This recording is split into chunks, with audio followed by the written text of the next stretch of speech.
प्रश्न एक भारतीय संविधान की प्रस्तावना को किसने अंगीकृत किया? ए. संसद, बी. राष्ट्रपति, सी. संविधान सभा, डी. सर्वोच्च न्यायालय। उत्तर सी. संविधान सभा। प्रश्न 2 प्रस्तावना किस तिथि को अंगीकृत की गई? ए. 15 अगस्त 1947, बी. 24 जनवरी 1950, सी. 26 नवंबर 1949, डी. 26 जनवरी 1950। उत्तर सी. 26 नवंबर 1949। प्रश्न 3 प्रस्तावना किस तिथि से लागू हुई? ए. 26 नवंबर 1949, बी. 24 जनवरी 1950, सी. 26 जनवरी 1950, डी. 15 अगस्त 1947। उत्तर सी. 26 जनवरी 1950। प्रश्न 4 हम भारत के लोग से तात्पर्य है? ए. संसद की सर्वोच्चता, बी. संविधान जनता द्वारा अपनाया गया, सी. न्यायपालिका की शक्ति, डी. राष्ट्रपति की भूमिका। उत्तर बी. संविधान जनता द्वारा अपनाया गया। प्रश्न 5 प्रस्तावना में भारत को किस रूप में वर्णित किया गया है? ए. संघीय राज्य, बी. कल्याणकारी राज्य, सी. प्रभुत्व संपन्न राज्य, डी. उपनिवेश। उत्तर सी. प्रभुत्व संपन्न राज्य। प्रश्न 6 निम्न में से कौन सा शब्द मूल प्रस्तावना में नहीं था? ए. संप्रभु, बी. समाजवादी, सी. लोकतांत्रिक, डी. गणराज्य। उत्तर बी. समाजवादी।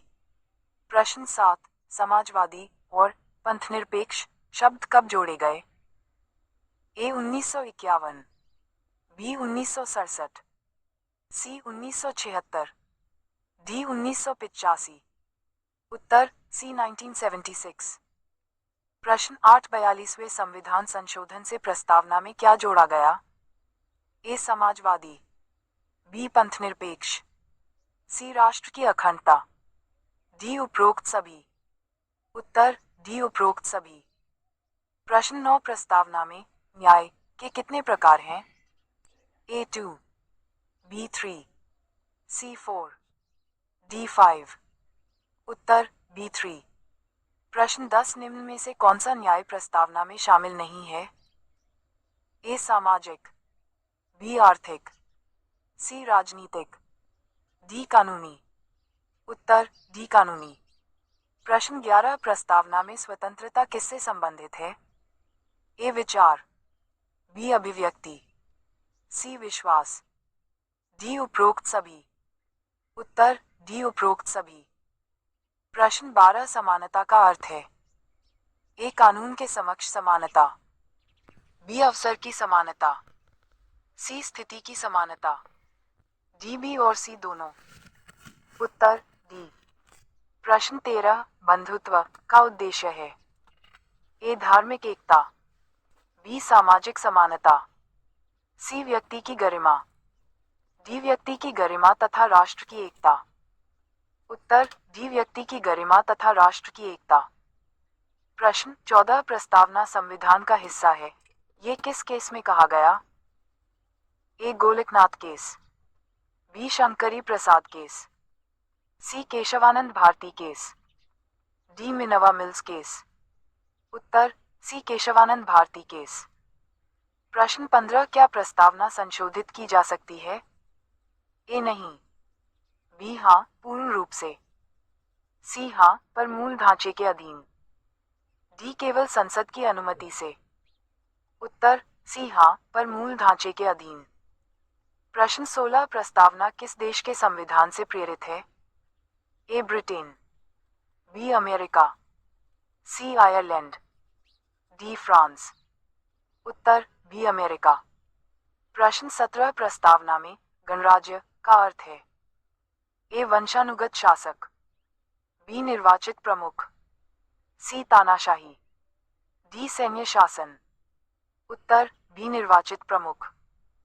प्रश्न 18 प्रस्तावना में लोकतांत्रिक का संबंध है? ए. राजनीतिक लोकतंत्र, बी. सामाजिक लोकतंत्र, सी. आर्थिक लोकतंत्र, डी. उपरोक्त सभी। उत्तर अराजनीतिक लोकतंत्र। प्रश्न 19 प्रस्तावना संविधान की आत्मा है, ये कथन किसने दिया?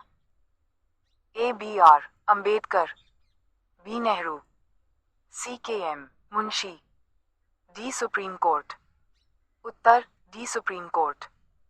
प्रश्न 20 प्रस्तावना न्यायालय में प्रवर्तनीय है? ए हाँ, बी नहीं, सी आंशिक रूप से, डी विशेष मामलों में। उत्तर बी नहीं। प्रश्न 21 प्रस्तावना को संविधान की कुंजी क्यों कहा जाता है? ए यह मूल अधिकार देती है, बी ये डीपीएसपी है, सी ये संविधान की व्याख्या में सहायक है, डी ये सर्वोच्च कानून है। उत्तर सी यह संविधान की व्याख्या में सहायक है। प्रश्न 22 निम्न में से कौन प्रस्तावना का स्रोत है? ए संसद, बी संविधान सभा, सी राज्य विधानमंडल, डी राष्ट्रपति। उत्तर बी संविधान सभा। प्रश्न 23 प्रस्तावना में अखंडता शब्द कब जोड़ा गया? ए 1950, बी 1967, सी 1976, डी 1989। उत्तर सी 1976। प्रश्न 24 निम्न में से कौन सा उद्देश्य प्रस्तावना में नहीं है? ए न्याय, बी स्वतंत्रता, सी समानता, डी विधि का शासन। उत्तर डी विधि का शासन। प्रश्न 25 प्रस्तावना संविधान के किस भाग में आती है?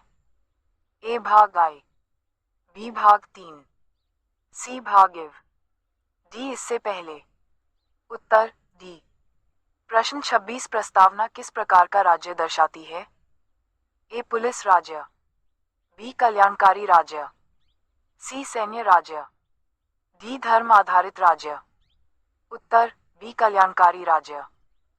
प्रश्न 27 पंथनिरपेक्ष का अर्थ है? ए धर्म विरोधी, बी धर्म आधारित, सी सभी धर्मों के प्रति समान सम्मान, डी केवल बहुसंख्यक धर्म। उत्तर सी सभी धर्मों के प्रति समान सम्मान। प्रश्न 28 प्रस्तावना का कानूनी महत्व क्या है? ए सर्वोच्च कानून, बी मार्गदर्शक सिद्धांत, सी न्यायिक आदेश, डी मूल अधिकार। उत्तर बी मार्गदर्शक सिद्धांत। प्रश्न 29 प्रस्तावना में उल्लिखित आदर्श किससे संबंधित हैं? ए राज्य, बी नागरिक, सी दोनों, डी केवल संसद। उत्तर सी दोनों। प्रश्न 30 प्रस्तावना का भाषा शैली कैसी है? ए तकनीकी, बी साधारण, सी घोषणात्मक, डी दंडात्मक। उत्तर सी घोषणात्मक। प्रश्न 31 प्रस्तावना का उद्देश्य है? ए कानून बनाना, बी शासन चलाना, सी संविधान का दर्शन बताना, डी दंड निर्धारित करना। उत्तर सी संविधान का दर्शन बताना।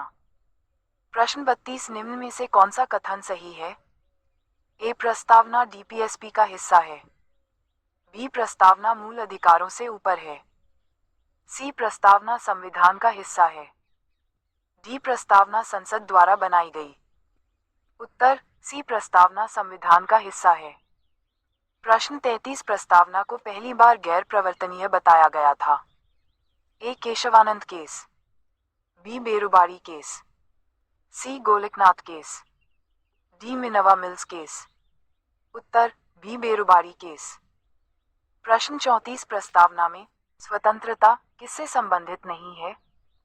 ए विचार, बी विश्वास, सी पूजा, डी संपत्ति। उत्तर डी संपत्ति। प्रश्न 35 प्रस्तावना में कुल कितने आदर्श हैं? ए 3, बी 4, सी 5, डी 6। उत्तर सी 5। प्रश्न 36 निम्न में से कौन प्रस्तावना का उद्देश्य नहीं है? ए राष्ट्रीय एकता, बी व्यक्तिगत गरिमा, सी आर्थिक विकास, डी सामाजिक न्याय। उत्तर सी आर्थिक विकास। प्रश्न 37 प्रस्तावना का संशोधन किस अनुच्छेद के तहत होता है? ए अनुच्छेद 13, बी अनुच्छेद 32, सी अनुच्छेद 368, डी अनुच्छेद 356। उत्तर सी अनुच्छेद 368। प्रश्न 38 प्रस्तावना में किसे सत्ता का स्रोत माना गया है? ए संसद, बी राष्ट्रपति, सी जनता, डी संविधान सभा। उत्तर सी जनता। प्रश्न 39 प्रस्तावना किस प्रकार की संप्रभुता को दर्शाती है? ए आंतरिक, बी बाह्य, सी दोनों, डी सीमित। उत्तर सी दोनों। प्रश्न 40 निम्न में से कौन प्रस्तावना का कानूनी परिणाम नहीं है? ए व्याख्या में सहायक, बी मार्गदर्शन, सी अधिकार प्रदान करना, डी संवैधानिक दर्शन। उत्तर सी अधिकार प्रदान करना। प्रश्न 41 प्रस्तावना में समानता किससे संबंधित नहीं है? ए स्थिति, बी अवसर, सी धर्म, डी कानून। उत्तर सी धर्म। प्रश्न 42 प्रस्तावना में बंधुत्व शब्द किससे जुड़ा है? ए सामाजिक न्याय, बी आर्थिक समानता, सी राष्ट्रीय एकता, डी राजनीतिक स्वतंत्रता। उत्तर सी राष्ट्रीय एकता। प्रश्न 43 प्रस्तावना किस प्रकार का लोकतंत्र दर्शाती है? ए प्रत्यक्ष, बी प्रतिनिधि, सी राष्ट्रपति प्रणाली, डी सैन्य। उत्तर बी प्रतिनिधि। प्रश्न 44 प्रस्तावना में उल्लिखित मूल्य किस पर बाध्यकारी हैं? ए केवल राज्य, बी केवल नागरिक, सी दोनों, डी किसी पर नहीं। उत्तर डी किसी पर नहीं। प्रश्न 45 प्रस्तावना को किसने संविधान की पहचान कहा? A Ambedkar, B supreme court, C Nehru, D संविधान सभा। उत्तर बी सुप्रीम कोर्ट। प्रश्न 46 प्रस्तावना किस प्रकार का दस्तावेज है? ए कानूनी, बी राजनीतिक, सी दार्शनिक, डी बी और सी। उत्तर डी, बी और सी। प्रश्न 47 प्रस्तावना में किस मूल्य का सर्वोच्च स्थान है? ए स्वतंत्रता, बी न्याय, सी समानता, डी बंधुत्व। उत्तर बी न्याय। प्रश्न 48 प्रस्तावना में वर्णित उद्देश्य किसके लिए हैं? ए केवल वर्तमान, बी केवल भविष्य, सी अतीत, डी वर्तमान और भविष्य। उत्तर र, डी वर्तमान और भविष्य। प्रश्न 49 प्रस्तावना में उल्लिखित आदर्श किस पर आधारित हैं? ए नैतिकता, बी लोकतांत्रिक मूल्य, सी समाजवाद, डी उपरोक्त सभी। उत्तर डी उपरोक्त सभी। प्रश्न 50 यूपीएससी प्रीलिम्स में प्रस्तावना से प्रश्न सामान्यतः किस प्रकार के होते हैं? ए तथ्यात्मक, बी कथन आधारित, सी केस लॉ आधारित, डी उपरोक्त सभी। उत्तर डी उपरोक्त सभी।